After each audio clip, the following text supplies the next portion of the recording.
আমি আপনাদেরকে খুব সহজভাবে কম উপকরণ দিয়ে মাত্র 10 মিনিটে চিকেন মিক্স সবজি করে দেখাবো, যেটা খুবই মজার হয়। সকালবেলা গরম গরম রুটি পরোটার সাথে ঝটপট এটা আপনারা বানিয়ে নিয়ে খেয়ে নিতে পারবেন।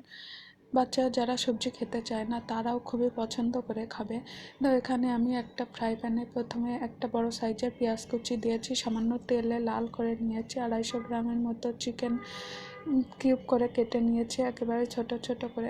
একটু নাড়াচাড়া করে ওর মধ্যে হাফ চামচ আদা বাটা, হাফ চামচ রসুন বাটা দিয়ে সামান্য ধনিয়া গুঁড়া, হাফ চামচ মরিচ গুঁড়া, সামান্য হলুদ গুঁড়া দিয়ে খুব ভালোভাবে এখন মিশিয়ে নেব। আর স্বাদ মতো লবণও দিয়ে দিব। খুব ভালোভাবে হাতার সাহায্যে এটা আমি মিশিয়ে নিচ্ছি। একটা মিডিয়াম সাইজের আলু কুচি করে ধুয়ে পরিষ্কার করে রেখেছিলাম, সেটাও দিয়ে দিলাম। দিয়ে খুব ভালোভাবে নাড়াচাড়া করে 2 মিনিটের জন্য আমি ঢেকে রাখবো লো আঁচে।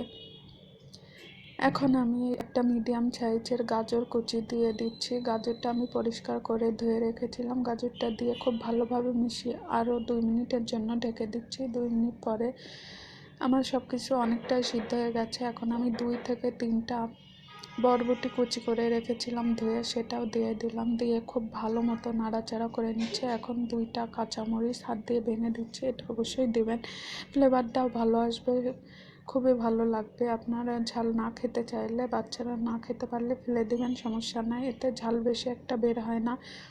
সামান্য পানি দিয়ে দিলাম একটু সেদ্ধ হওয়ার জন্য, 1/3 কাপের মতো দিয়ে নাড়াচাড়া করে আরও 2 থেকে 3 মিনিটের জন্য ঢেকে দিয়েছিলাম। 2 থেকে 3 মিনিট পরে দেখুন, দেখলেই বোঝা যাচ্ছে আমার চিকেন মিক্স সবজিটা একেবারে রেডি প্রায়।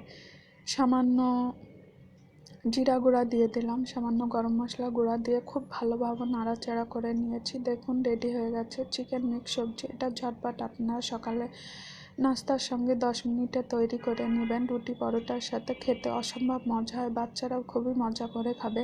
আর আমার এই ভিডিওটা ভালো লাগলে অবশ্যই লাইক, কমেন্ট এবং শেয়ার করবেন। আর অবশ্যই সাবস্ক্রাইব এবং ফলো করে দেবেন।